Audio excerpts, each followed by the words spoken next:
달콤 짭짤 맛있는 삼겹살 조림 도시락 만들기. 백미와 현미 반반 섞어 밥을 합니다. 삼겹살을 구울 겁니다. 제가 아침부터 삼겹살을 굽는 이유는 도시락 반찬으로 넣어주려고 합니다. 쌈장에 찍어서 상추에 싸서 먹으면 얼마나 맛있을까요? 삼겹살 조림 도시락을 만들려고 합니다. 아침이니까 조금 더 빠르게 만들 수 있게 통고기 말고 도톰 삼겹살로 빠르게 만들려고 합니다. 혹시 미리 만들어 드실 거라면 통 삼겹살이 더 맛있다는 사실을 전해드립니다.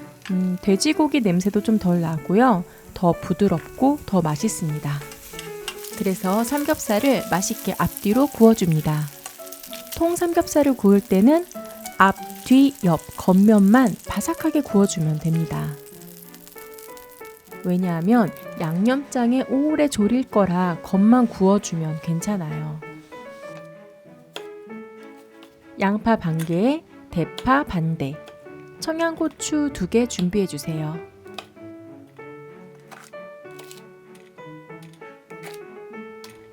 조림 양념이라 큼직하게 잘라 넣어줍니다. 진간장 30ml, 맛술 30ml, 물 200ml를 넣고 다진 마늘과 생강을 넣어줍니다. 양념이 끓으면 고기를 넣고 푹 졸여줍니다. 근데 제가 빨리 만들려고 했다고 그랬잖아요. 그런데 양념이 좀 많죠? 언제 졸여질까요?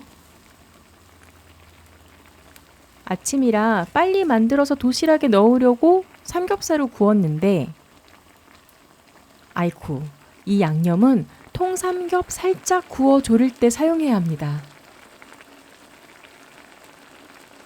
다 졸이려면 시간이 오래 걸려요. 그래서 오늘은 진간장 3숟가락, 맛술 3숟가락, 물 조금, 다진 마늘, 그리고 생강 넣고 빨리 졸여줄 겁니다. 삼겹살의 양념을 골고루 섞어가며 졸여주세요.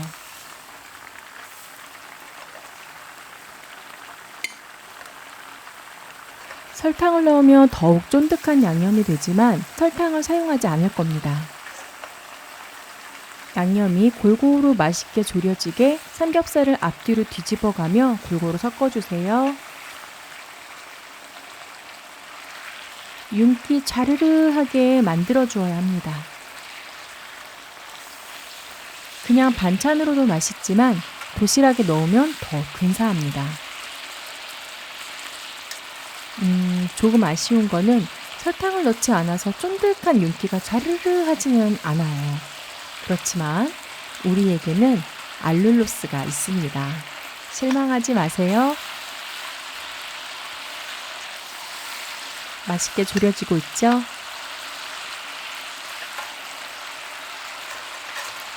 알룰로스가 없다면 올리고당을 준비해 줍니다.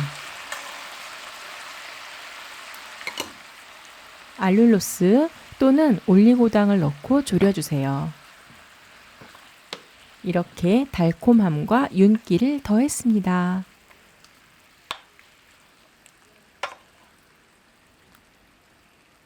이제 도시락을 챙겨볼까요? 삼겹살 조림 도시락에는 달걀을 꼭 준비해 주세요. 도시락통이 작아서 달걀 프라이 흰자를 조절해서 만들 겁니다. 그리고 지금 사용하는 프라이팬이 굉장히 작아요. 노른자를 터뜨려야 하나 말아야 하나 고민입니다. 왜냐하면 반숙이 맛있거든요. 그런데 도시락통에 넣기는 조금 위험해요. 과연 여러분의 선택은 반숙입니까? 완숙입니까? 혹시 삶은 달걀이신가요? 삼겹살 조림은 한 김 식힌 후 먹기 편한 크기로 잘라주세요. 다 지어진 현미밥 골고루 섞어줍니다. 도시락통에 상추를 넣고 밥 넣어주세요. 다른 반찬은 안 넣고 당근 샐러드를 넣어줄 겁니다. 동그란 도시락통이라 빙 둘러 삼겹살 조림을 올려줄 겁니다. 촉촉하니 맛있겠죠? 1인 2줄씩 챙겼습니다. 밥을 좀 줄이고 간장조림 삼겹살을 더 많이 넣어도 괜찮고요. 여러분들이 원하시는 만큼 양을 준비하시면 됩니다. 하지만 다이어트 목적이시라면 너무 많이 드시면 안 돼요. 이제 달걀 프라이 살포시 올리면 끝! 맛있겠죠?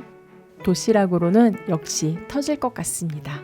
그래서 삶은 달걀도 준비했습니다. 도시락에는 삶은 달걀 반숙을 넣어도 좋을 것 같아요. 쪽파도 송송 썰어 뿌려주고 조림 양념도 조금 더 뿌려줍니다. 어머, 어머, 어머! 맛있는 삼겹살 조림 도시락 완성! 뚜껑 닫고 제가 먹을 도시락에는 반숙 프라이로 챙겼습니다. 이렇게 삼겹살 조림과 함께 노른자 섞어서 먹으면 얼마나 맛있게요. 진짜 맛있어요. 밥 아래 당근 샐러드도 있어서 다른 반찬이 필요하지 않습니다. 다른 반찬 없어도 완벽한 도시락입니다. 그리고 이 도시락에는 또 하나의 완벽함이 숨어 있습니다. 찾으셨나요? 바로 도시락 아래 넣은 상추는 삼겹살 조림 상추쌈도 싸서 먹을 수 있다는 사실. 와, 놀랍죠? 상추까지 맛있게 잘 먹었습니다. 먹방 후유증 잘 이겨내시고 다음 영상에서 만나요. 그럼 여러분, 안녕!